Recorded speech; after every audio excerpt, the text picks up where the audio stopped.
katika hii mahakama ya hakimu mkazi wa Kisutu iliyoko Dar es Salaam maarufu kama mahakama ya Kisutu, yaliitwa mashauri kadhaa. Nitaenda kuyatolea maelezo mawili ambayo mimi ninayasimamia binafsi. Shauri la kwanza ni namba 26388 ambalo linamhusu mshtakiwa. Washtakiwa kadhaa walikuwa 22, lakini wale ambao walikuwa nabeba niite sio headline au nini ni Jennifer Jovin almaarufu Nifa pamoja na Ruthi Melda ambaye ni maarufu kama Strong Icam na wenzake 20. Hawa wanashtakiwa katika kesi ndio itaja namba 26388 ya mwaka 2025 kwa makosa ya kula njama ya kutenda vitendo vya uhaini na uhaini wenyewe. Mtakumbuka ilipoahirishwa mara ya mwisho tulikuwa tumetoa hoja 2-3 za kisheria, na leo ilikuwa imeitwa kwa ajili ya kutolewa uamuzi tarehe 25, kwa maana kwa sababu mara mwisho ilitwa tarehe 11 mtakumbuka.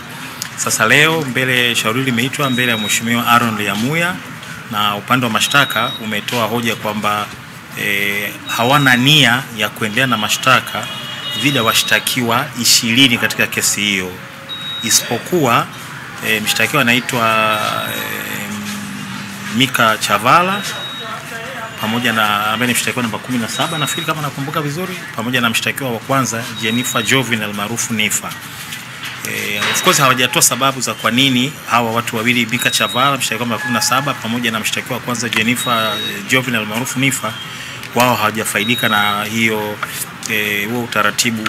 Kama nilivyosema hapo awali, mkurugenzi wa mashtaka na mamlaka chini ya kifungu cha 92 cha sheria ya mwenendo wa makosa ya jinai kufuta shtaka lolote la jinai linaloendeshwa katika mahakama yote Tanzania ambalo lipo kwenye hatua yoyote ile kabla ya hukumu. Kwa hiyo kama nilivyosema, hao 20 wamefutiwa mashtaka, na bahati mbaya anapo sheria haimpi ulazima haimpi DPP obligation ya kutoa sababu za kwa nini anafuta mashtaka. Kwa lakini mahakama imerekodi kwamba mashtaka yamefuta dhidi ya 20 na hao wengine wawili mashtaka yao hayajafutwa, kwa hiyo kesi yao inaendelea. Way forward, well, ukiwa wakili kwenye kesi kama hizi, unapowakilisha vijana kama Nifa na kama huyu Mika Chavala, la kwanza unakuwa kama kaka sasa Kwa hiyo lazima unajaribu kumjenga kisaikolojia, kwa sababu kibinadamu tu mnapokuwa 22 kama kundi alafu wenzako 20 wanafutiwa mashtaka na hujui sababu hasa za msingi kwa nini wewe na mwenzako mmebakishwa. Kazi ya kwanza ni kujaribu kumjenga, lakini naamini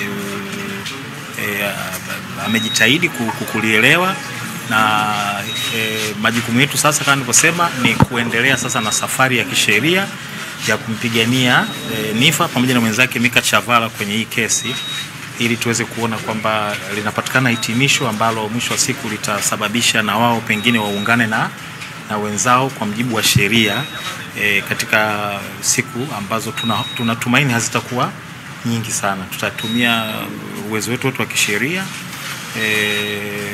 na taasisi nyingine labda zitaendelea kufanya majukumu ya kisheria, na mwisho wa siku tuone namna gani tunaweza tukawasaidia kisheria. Mimi nasisitiza kama wakili, jukumu letu ni kutumia mbinu za kisheria.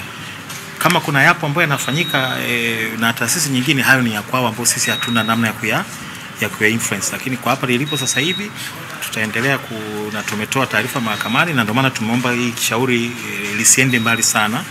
Tumeomba liletwe tarehe 3 mwezi wa 12 ili tuweze kuchukua hatua za ziada za haraka katika kuhakikisha kwamba Nifa naye safari yake haiwi ndefu sana. Hilo ni shauri la kwanza.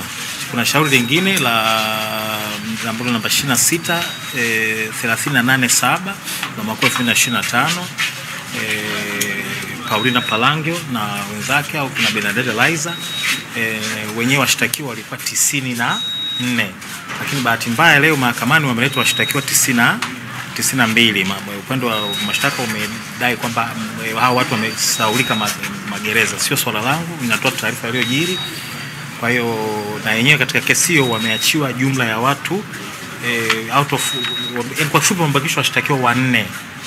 Wamebakishwa washtakiwa 4 ambao ni sitawachosha kutaja majina yao, lakini ni washtakiwa 4 ambao na wenyewe kama katika shtaka kwenye kesi ya kwanza ya Nifa nao wamebakishwa, na wao pia jukumu letu sasa kama nilivyosema ni sisi kama mawakili kuendelea kutumia ujuzi wetu, taaluma yetu, mbinu zetu za kisheria kuhakikisha pia wanao tunalinda maslahi ya kisheria ili hatimaye na wao safari yao isiwe ndefu sana. Narudia tena, ufutwaji wa kesi umejengwa na sheria. Mamlaka hapo kwa DPP amepewa prerogative, anaitumiaje, anatumia vigezo gani, yeye ndo anafahamu, na sisi sio jukumu letu kutoa comments. Professionalism inatuongoza kwamba as long as ametumia mamlaka namna anavyotumia, basi tumepata kile kidogo, tumepokea kidogo ambacho tumekipata kwenye kundi hilo. Tunaamini kwamba tumetoa mchango angalau kidogo kwenye kuwakomboa hawa vijana wadogo, na ndio maana umeona kuna wengine angalau mmoja umeona Strong Eye kama amesubiri kutushukuru ya wengine of course wameondoka kwa furaha, tunaelewa, lakini at least mmoja wawili wakati tunamalizia kesi nyingine wame. Kwa hiyo tutaendelea kuhakikisha kwamba hawa wanne pamoja na wale wawili kwa pamoja katika hizo kesi mbili tofauti, tunajitahidi kama nilivyosema kutumia mbinu mbalimbali na ujuzi wetu na uzoefu wetu kuhakikisha kwamba na wao safari zao haziwi ndefu sana, ya iwe kwenye mahakama hii au iwe kwenye mahakama kuu wakati ambavyo maelekezo ya sheria yalivyo. Wakili Kibatala, wakati mko mahakamani ulimwambia mheshimiwa hakimu kwamba Michael Maziku pamoja na John Alexander John hawa nyinyi amwatetee.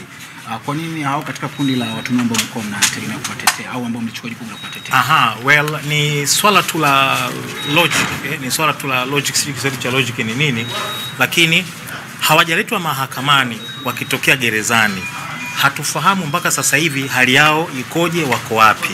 Sawa, kuna kitu kinaitwa instructions. Kwa hiyo uwezo ukasema unamtetea mtu ambaye hata kama jana ulikuwa unajua yuko wapi, leo hajaletwa mahakamani. Kesho unachokuta mnaweza mkaanza kuulizana kwamba hawa wawili wewe ulivyosimama kuwatetea tarehe 25 Novemba, sawa, ulikuwa unafahamu na watetea kwa instructions. Sisi tunasema instructions zipi? Sasa mpaka hakimu mwenyewe mmeona ameuliza wako wapi hawa watu wawili. Sawa, taarifa imetolewa kama nilivyosema na uongozi wa magereza wakisaidiana na ofisi ya mkurugenzi wa mashtaka kwamba wamesaulika magereza. Mimi sina namna ya kuverify hilo. Lolote linawezekana limetokea. Sasa mimi kama wakili ambaye kama nilivyosema na uzoefu wa kutosha, lakini pia nina umakini ulinionya kwamba nisifike huko mpaka niwe na uhakika hawa washtakiwa wawili wako wapi. Unajua hizi kazi lazima uwe kidogo na umakini. Kama ninavyosema kwa uzoefu wetu mdogo tumeona mambo mawili matatu ambayo yametufanya tuwe makini sana, lakini hatujawabagua. Wangekuwepo mahakamani tunge watetea. Sasa hawakuwepo mahakamani na tujue wako wapi, lakini kwenye listi ya mwanzo mlikuwa ni miongoni mwa mnaowatetea. Actually labda nikukumbushe kwamba mara ya kwanza tarehe 7 mwezi wa 11 waliletwa mahakamani washtakiwa kwenye hii kesi namba 26387, walileta washtakiwa 76. Mshtakiwa mmoja hakuwa ameletwa mahakamani, nafikiri unakumbuka, na yalibuka maswali yuko wapi. Hapo katikati wakaongezwa wengine kufanya idadi ya kuwa jumla washtakiwa 94. Kwa hiyo kuna baadhi ya washtakiwa 18 waliongezwa hapo. Katika 18 wameongezwa ndio na hawa wawili ambao ambao leo hawapo mahakamani. Kwa hiyo kama nimesema tumepata ukakasi kidogo wa kusema tunawakilisha bila kujua whereabouts zao ziko wapi. Kesho na kesho kutwa hata ndugu zake tu anza kukuuliza wewe ulisimama ulisema na watetea wawili wakati si hatujui wako wapi, utakuwa na majibu, na hata mawakili wenzako watakushangaa pengine kwamba Hongera kwanza kupambania watuhumiwa.